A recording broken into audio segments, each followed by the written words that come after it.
Okay guys, so if you couldn't tell from the title of this video, I may have some news to break to you. If you're a gamer such as myself, then you know that one of the most controversial topics that is out there is whether or not Activision kind of swindles you with the Call of Duty franchise by kind of sort of copying and pasting the same game every year to kind of get your money. And you know how now with Infinite Warfare, the majority of the public are starting to recognize this little scam of theirs, and that's why that trailer is like the most downvoted on YouTube right next to Ghostbusters. I think that maybe I'm going through the same phase with the Transformers movies. If Michael Bay is still attached, my interest for the movies kind of diminishes little by little, especially now that we're in the fifth entry. And I think this has come to light for me after the recent news of the casting and the involvement and who's going to be who and what Transformer is going to be in the latest installment of the Transformers franchise. That, along with some of the casting of Anthony Hopkins and the main girl that Michael Bay is probably going to shoot from a low angle up her ass, as well as the rescuing of a dog that I think is actually one of the most sympathetic things that Michael Bay has done. And then we got some of the teaser images with the face of Optimus Prime and the return of Megatron, as well as the reveal of the actual title of the movie, Transformers: The Last Knight. By the way, stop using last if you know that if it makes enough money, you're gonna keep making more. Stop using the word last, whether it be in the title or in the tagline or in something in the trailer, like in the Furious 7, where they're like, one last ride, and you're like, God damn it, we got 8. We got 8 coming out next year. Stop doing that. It's annoying. I just don't feel that much interest because I know that as long as Michael Bay is attached and the writers are still the same, everything is pretty much the same. Some things are still returning, like Bumblebee, who's still a Camaro, the latest model that looks almost identical except for the bumper, and the return of Barricade, which actually is a little interesting. I kind of liked the look of Barricade and how he was used in that first Transformers movie.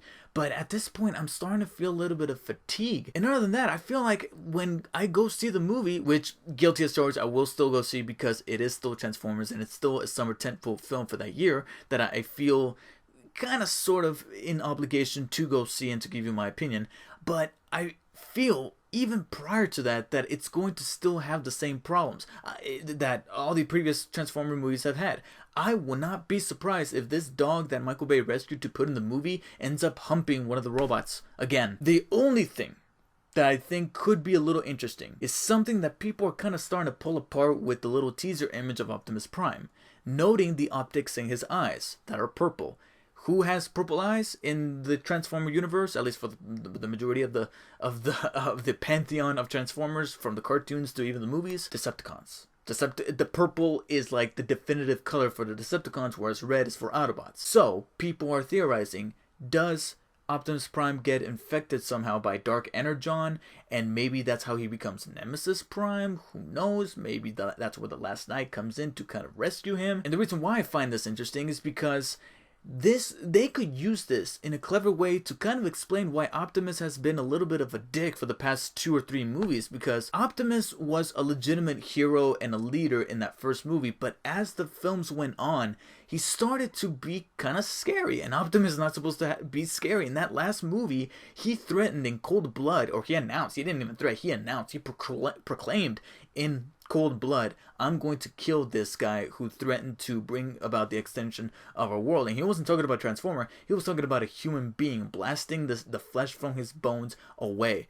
That's not Optimus. And I feel like maybe with this little turn in this movie, they can hopefully explain that, you know, maybe one of the big twists is that there was Dark Energon in him all along, and they could cut back to like a flashback from the second movie or something.